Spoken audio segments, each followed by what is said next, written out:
China's currency war against the West. Commentary.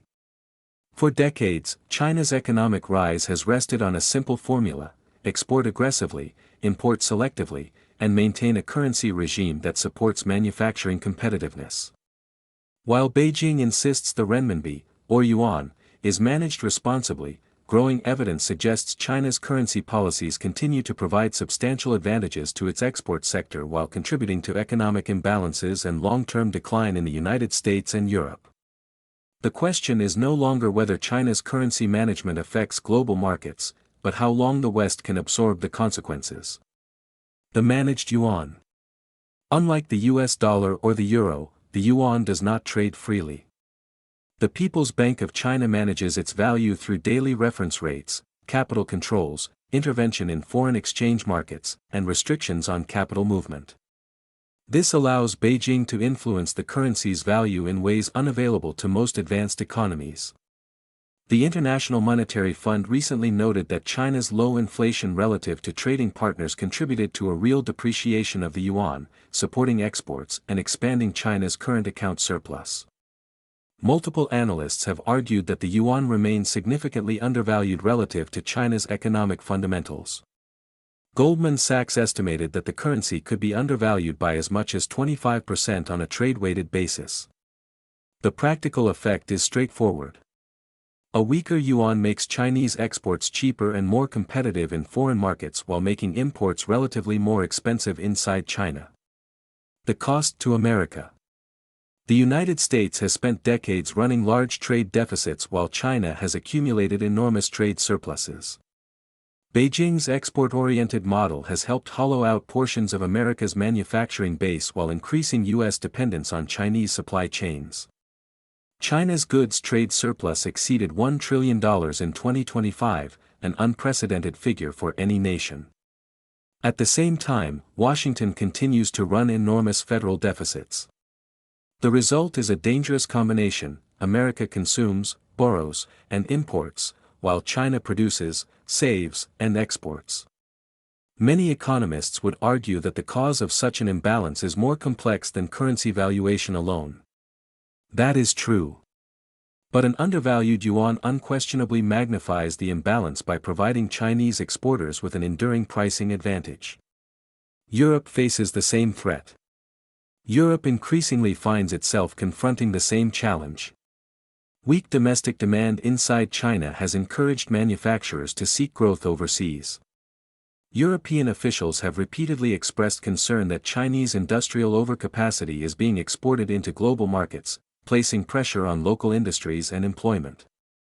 As Chinese exports continue to grow, European manufacturers must compete not only against lower labor costs and state support, but also against a currency regime that many analysts believe remains undervalued relative to economic fundamentals. For heavily indebted Western governments already struggling with fiscal deficits and slowing growth, the challenge becomes even more acute. Gold and Beijing's long-term strategy. While the yuan is not backed by gold, Beijing has spent years increasing its official gold holdings while encouraging the growth of China's gold trading infrastructure. The People's Bank of China has reported steady increases in official gold reserves, reaching record levels in recent years. At the same time, Beijing has expanded the role of the Shanghai Gold Exchange and launched initiatives intended to increase China's influence in global bullion markets.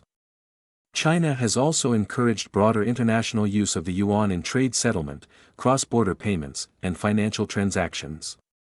State-owned enterprises have been instructed to prioritize yuan-denominated transactions where possible. The strategic logic is difficult to miss. Beijing appears determined to reduce dependence on the dollar-based financial system while increasing global demand for yuan-denominated assets. Yet a contradiction remains. The contradiction at the center of China's strategy. China wants the yuan to become a major international currency, but it also wants to preserve the export advantages that come from a relatively weak exchange rate. Those goals are not entirely compatible. Global reserve currencies typically require deep, open, transparent capital markets and relatively free convertibility. Yet Beijing continues to maintain extensive capital controls and a tightly managed exchange rate regime. Despite years of internationalization efforts, the yuan still accounts for less than 2% of global reserve holdings, while the dollar remains dominant at more than 56%. A contest, or conquest, decades in the making. China's leaders understand that economic power ultimately rests on monetary power. Their strategy appears designed to strengthen China's financial position gradually while avoiding the economic disruption that could result from a rapidly appreciating currency. So far, the West has shown it is unwilling or incapable of resisting Beijing's currency policy, which poses an existential threat to Western economies. What is clear is that Beijing has no intention of surrendering the advantages that have fueled its export-driven rise. As the United States and Europe wrestle with debt, deficits, and industrial decline, China's managed currency regime remains a powerful tool. In the global geopolitical contest between the United States and China, Beijing continues to leverage its artificially low currency value to distort global trade balances, capital flows, gold accumulation, and monetary influence to its strategic advantage, seemingly without consequences.